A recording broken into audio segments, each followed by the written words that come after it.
नमस्कार सभी व्यूवर्स का स्वागत है हमारे YouTube चैनल शिलाई दर्पण पर।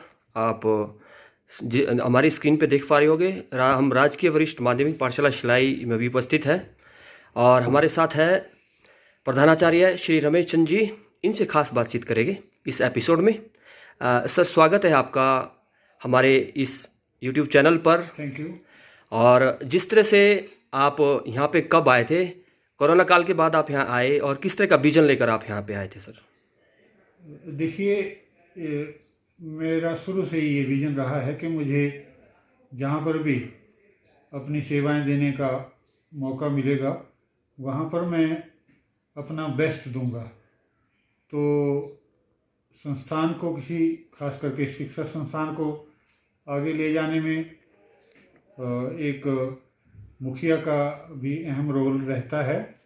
हालांकि अध्यापक इसमें पहले स्थान पर आते हैं, टीचर, लेकिन उनके बीच में और हेड के बीच में अगर सामंजस्य अच्छा रहे तो विद्यालय को अच्छा परिणाम, बेहतर परिणाम देने में आसानी रहती है और इसी सोच को लेकर मैं आगे बढ़ता हूँ। शिलाई क्षेत्र दुर्गम क्षेत्र है, शिक्षा से कहीं ना कहीं अछूता है। जब आपकी पहले यहाँ स्टेशन लगा था तो 3-4 साल आपको यहाँ पे हो गई है सर, किस तरह की चुनौतियों का सामना आपको यहाँ पे करना पड़ा? देखिए, दूर भले ही मुझे स्टेशन था, लेकिन एक दुर्गम तो इसके लिए मैं नहीं कहूँगा, एक अप्रोचेबल स्टेशन है। और अब तो सिलाई एक अग्रणी क्षेत्रों में आ रहा है क्योंकि ये NH से जुड़ गया है। सब सुविधाएं यहाँ पर सभी को प्राप्त हो रही हैं। तो ऐसा नहीं है कि अब ये एक दुर्गम क्षेत्र इसको हम कहें। मैं दर्शकों को बताना चाहूँगा, ये है प्रिंसिपल राजकीय वरिष्ठ माध्यमिक पाठशाला शिलाई। और ये बड़ी खुशी की बात है, हमारे यहाँ के स्कूल के जो एक छात्रा है नेहा, उन्होंने हिमाचल प्रदेश शिक्षा बोर्ड पूरे हिमाचल में 8वें पायदान टॉप 10 में रैंक हासिल किया है। ये बड़े खुशी का पल है। तो क्या किस तरह का एक प्रशिक्षण बच्चों के लिए यहाँ पे रहता है, किस तरह का मोटिवेशंस, क्या दिशा निर्देश आपने दिए जब से आप आए? यहाँ की कायाकल्प आपने बदल दी। अगर इंफ्रास्ट्रक्चर की बात करें, आप ऑफिस देख सकते हैं, आपने ऑफिस का एक कायाकल्प यहाँ पे परिवर्तित किया है। और बच्चों में किस तरह का एनर्जी बूस्ट आपने, शिक्षकों में, अपने साथियों जो आपका स्टाफ है, उनको किस तरह से मोटिवेट किया? ये एक बड़ा चैलेंजिंग टास्क था सर। देखिए, जब हम किसी संस्थान की बात करते हैं तो सामूहिक रूप से जब हम आगे बढ़ते हैं तो सब जो हमें कठिनाइयाँ झेलनी पड़ती हैं उनको आसानी से पार पा सकते हैं। ऐसा ही यहाँ पर मुझे मिला कि मेरे सहयोगी मुझे इस प्रकार यहाँ संस्थान में मिले कि जैसा मैंने चाहा वो मुझे यहाँ पर प्राप्त हुआ। और बच्चों का तो हम इनको मोटिवेट करते रहते थे क्योंकि सिलाई इस विद्यालय में सिलाई लगभग पूरे ही ये सिलाई शिक्षा खंड को ये प्रतिनिधित्व करता है। सभी जगह से यहाँ पर बच्चे अध्ययन करने आते हैं। तो टैलेंट तो यहाँ पहले से ही मौजूद है, लेकिन उसको थोड़ा सा आगे बूस्ट करके हम कैसे उसको फ्रंट लाइन में बच्चों को लाएं, ये थोड़ा सा हमने इसके ऊपर ध्यान दिया। और मैंने ये अपने अध्यापक साथियों से पहले अनुरोध किया था कि आप ये ज़रूर अपनी कक्षा में ध्यान दें कि कौन सा बच्चा जो है वो आपके सब्जेक्ट में बेहतर प्रदर्शन जो है वो कर सकता है, तो उसको आप ज़रूर बूस्ट करें, सहयोग दें और उसके साथ अपने जो मोटिवेशनल जो उसको बातें हैं उसको शेयर करें। तो मुझे लगता है इन सब बातों का ये असर रहा कि नेहा ने बोर्ड में 8वां स्थान इस विद्यालय के लिए दिलाया है। हम सब अध्यापक भी और मैं भी इस बात के लिए काफ़ी समय से वेट कर रहे थे, प्रतीक्षा कर रहे थे कि हमारा कोई ऐसा छात्र हो जो इस ब्लॉक के स्कूल का नाम पूरे हिमाचल में रोशन करे। और ये हमें अब ये नेहा ने ये मौका दिला दिया है। जी, नेहा अमूमन किस तरह की छात्रा रही, थोड़ा सा दर्शकों तक ये जानकारी साझा करना चाहेंगे?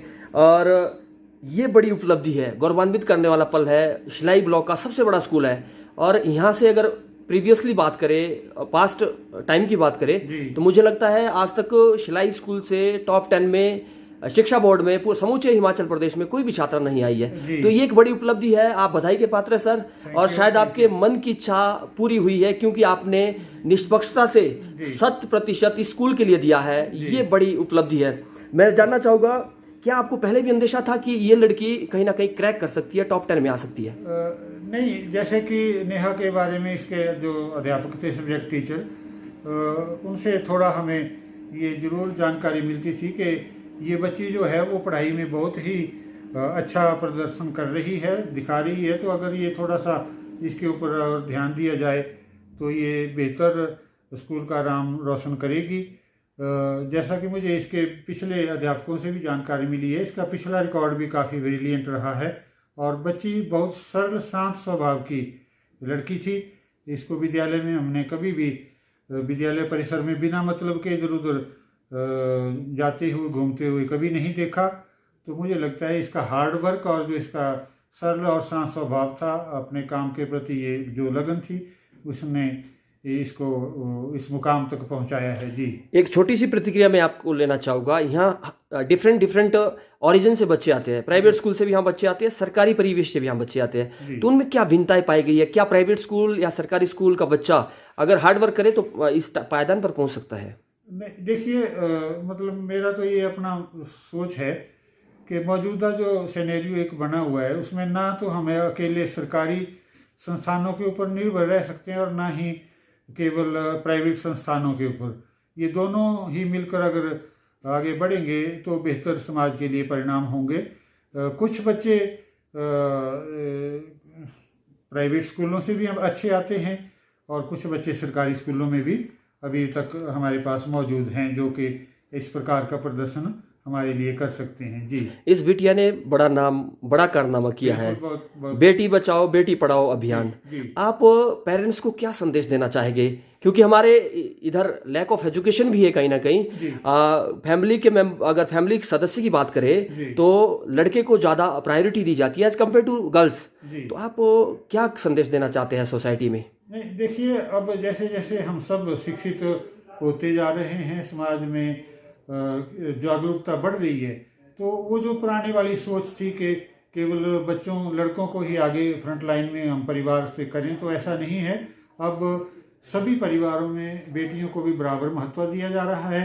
बेटियां लड़कों की अपेक्षा ज़्यादा सिंसियर हैं और यही कारण है कि ये लड़कों की अपेक्षा अभी भी आप अगर देखेंगे बोर्ड रिजल्ट में, तो लड़कियों का जो प्रदर्शन है वो लड़कों की अपेक्षा ज़्यादा बेहतर है। तो इससे ये संदेश मिलता है कि पेरेंट्स कोई भी अपने बच्चों के साथ भेदभाव नहीं करते, जैसा उनका बेटा वैसी उनकी बेटी। जी, प्रधानाचार्य महोदय जी, आपका बहुत बहुत आभार, अभिनंदन। मैं शिलाई दर्पण की पूरी टीम की ओर से आपका आभार अभिनंदन करता हूं और आपको ढेर सारी शुभकामनाएं देता हूं इस बड़ी उपलब्धि के लिए। बहुत बहुत धन्यवाद सर। थैंक यू, आपके बहुत बहुत धन्यवाद जी। थैंक्स।